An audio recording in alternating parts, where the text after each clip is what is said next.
C'est dans la région de Malaga que la belle anglaise Triumph Speed Triple 1200 RR se livre à nous. La sportive néo-rétro basée sur le Roadster RS se démarque par son look sentant bon les pistes d'antan, mais ce n'est pas tout. Antonin, tu confirmes ? Oui, effectivement. Qu'est-ce qui change par rapport à la RS ? C'est l'ergonomie de cette moto. Elle n'a vraiment rien à voir avec la RS. C'est demi-guidon. Il change pas mal la donne de la moto parce que on est vraiment sur une sportive, quoi. Ça n'a plus rien à voir. On n'est plus sur un roadster du tout. D'autant plus qu'il n'y a pas qu'au niveau des demi-guidons que ça change, vu que les cale-pieds aussi ont été rehaussés et reculés. On est vraiment basculé sur l'avant sur cette moto. Ce qui est pas mal, c'est que du coup ça va vous donner un feeling avec votre train avant qui est beaucoup plus prononcé que sur une ERS. C'est assez appréciable, notamment dans tout ce qui est partie sinueuse et partie technique, on va dire, comme sur la piste. À mon avis, c'est vraiment sur piste qu'elle va tirer son épingle du jeu, cette Speed RR. Après aussi, ce qui va changer, il n'y a pas que l'ergonomie, hein, il y a aussi les suspensions. Donc là on est toujours sur du Öhlins avec un débattement qui est similaire à celui de la RS. On reste à 120 mm de débattement, que ce soit à l'arrière comme à l'avant. Par contre du coup là elles sont pilotées par rapport à la RS qui ne l'était pas. Il faut après rentrer dans tout un schmilblick de menu où honnêtement moi je vous cache pas que je suis resté sur les modes standards. Je fais confiance aux 5 modes de conduite qui sont présents sur cette RR. Vous avez des modes qui sont déjà pré-réglés, le mode road par exemple qui est dit confort. Sur les petites routes de Malaga, autant vous dire que ça fait parfaitement le taf, ça amortit super bien toutes les petites aspérités de la route.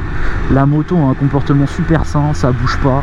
Ça peut peut-être être un petit peu perturbant pour ceux qui ont l'habitude d'avoir des retours d'informations, parce que là vraiment en fait si vous voulez les suspensions gomment vraiment tout, quoi. Après à voir ce que ça va donner sur piste, sur le circuit d'Ascari à côté de Malaga, histoire de voir ce que donne la bête sur piste. Bon sinon le moteur c'est vraiment exactement le même que sur la RS, donc il n'y a vraiment aucun changement. Mais bon, en même temps, est-ce qu'il y avait vraiment besoin de faire des changements tant ce moteur est vraiment complet et plein à tous les régimes? C'est vraiment agréable. On peut rester sur le même rapport pratiquement tout le temps. On sent que, hop, dès qu'on y tape dedans, ça prend super fort. Il n'y avait vraiment pas besoin de changer quoi que ce soit sur ce 3 cylindres 1160 cm3. Il y a autre chose aussi qui me perturbe un peu, c'est ces rétroviseurs. On voit pas grand chose dedans, hein. Là je sais pas si c'est le fait d'avoir des demi-guidons qui font qu'on est vraiment obligé de replier le bras à chaque fois si on veut vraiment avoir une visibilité derrière soi. C'est pas forcément agréable. Et puis autre chose qui me sagrine au niveau de ces rétroviseurs, ils sont pas rétractables. Si vous tapez le rétro d'une bagnole, c'est l'armature du rétro qui va tout encaisser, quoi. Pas top. Et puis cette petite bulle, alors bon elle porte comme je viens de le mentionner, elle est vraiment petite, quoi, hein, donc on va dire qu'elle contribue au look un peu café racer de cette Speed RR. Au niveau de la commande d'embrayage et des commandes de frein, il n'y a absolument rien à redire, hein. Ça passe vraiment comme une lettre à la poste, hein. On a un super feeling avec le levier avant. Ça freine super fort, donc ça peut aussi freiner très progressivement, si je puis dire. Et l'embrayage c'est pareil, ça a beau être un embrayage par câble, la commande reste globalement assez fluide. C'est aussi super appréciable. Avec le package que propose Triumph, on aurait pu peut-être avoir un embrayage hydraulique, quoi. Par contre, les commandes au niveau des pieds, là le sélecteur est un peu trop court et du coup j'ai du mal à choper l'extrémité du sélecteur malgré le fait qu'il y a un shifter de série. Au niveau du frein, elle est beaucoup plus accessible, mais le frein est pour moi super sensible. Dès que vous effleurez le frein arrière, vous sentez que voilà, ça va aller freiner tout de suite assez fort. Il n'y a pas trop de progressivité, tout ce qui indique aussi par la même occasion que l'ABS n'est pas vraiment intrusif. Dès que vous appuyez fort, j'ai eu la sensation que la roue arrière se bloquait. Il y en a peut-être que ça perturbera, d'autres non. Ça m'a surpris un petit peu au début. La moto, elle peut vraiment, on peut rider super cool comme ça à 50 km/h, comme on peut s'énerver, atteindre des vitesses vraiment démesurées, tout en étant en sécurité, quoi, parce que la moto Elle est vraiment super saine, elle bouge vraiment pas du tout quoi. Pour faire de l'urbain, elle va vraiment être perfectible. On va dire que vous serez mieux sur la RS en tout cas, si vous faites vraiment que du urbain, périurbain. Si vous faites des petites routes comme ici, comme ça se conduit comme une sportive, là vous allez y trouver votre dose de fun, hein, ça c'est clair et net. Hein. Elle virevolte d'un tournant à l'autre d'une manière assez fluide. Vous avez une moto qui reste encore super légère. Hein. Ça c'est aussi une prouesse de la part de Triumph quand même, d'avoir réussi à augmenter la cylindrée tout en gardant un poids super contenu. Chapeau. Là où elle devrait tirer son épingle du jeu par rapport à la Speed RS, je pense que ça va être sur la piste. C'est sur le tracé d'Ascari qu'on va aller pouvoir tirer toute la quintessence de cette Speed RR. Bon, allez hop, on va aller voir ce que ça donne sur le tracé d'Ascari.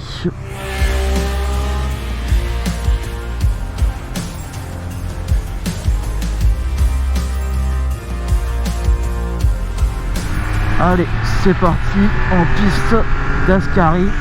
Déjà ça commence fort, ça descend direct. Quand on y va tranquillement, hein, ça reste progressif, du coup c'est quand même assez cool. Il y a des petites traces mouillées quand même. Hein.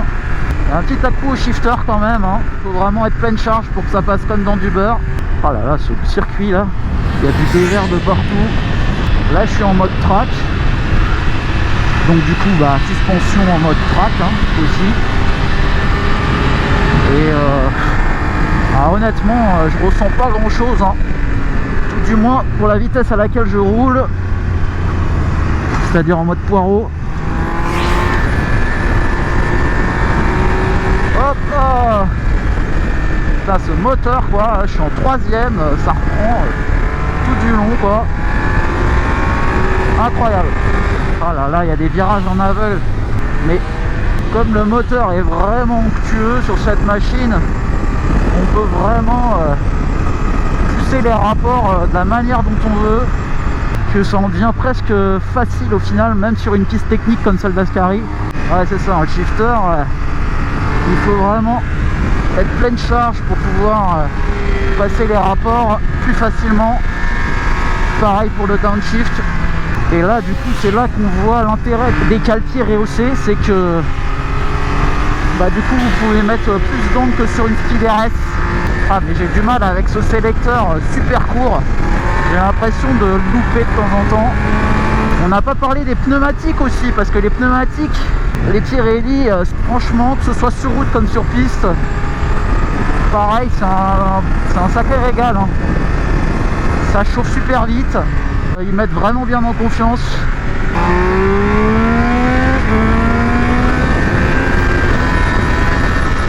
Bon allez, maintenant qu'on a fini la piste, on va aller voir ce que ça donne en statique.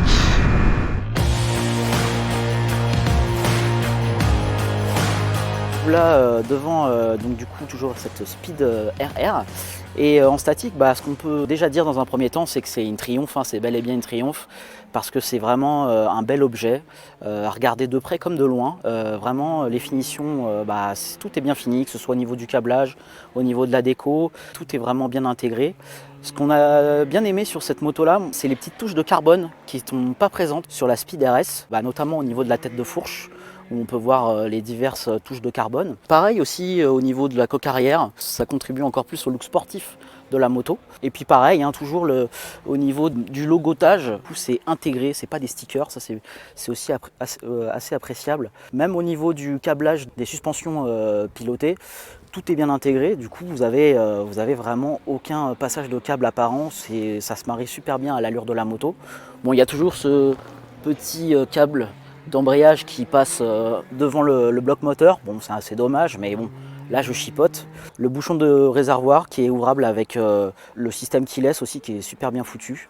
Voilà, sinon je vous invite à vous rendre sur Motoservice pour lire mon essai dans les plus amples détails, et je vous dis à une prochaine pour un autre essai.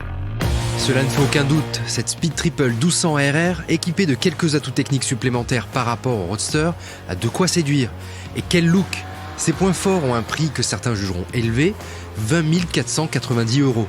Ajoutez 249 € pour la superbe livrée rouge de notre essai.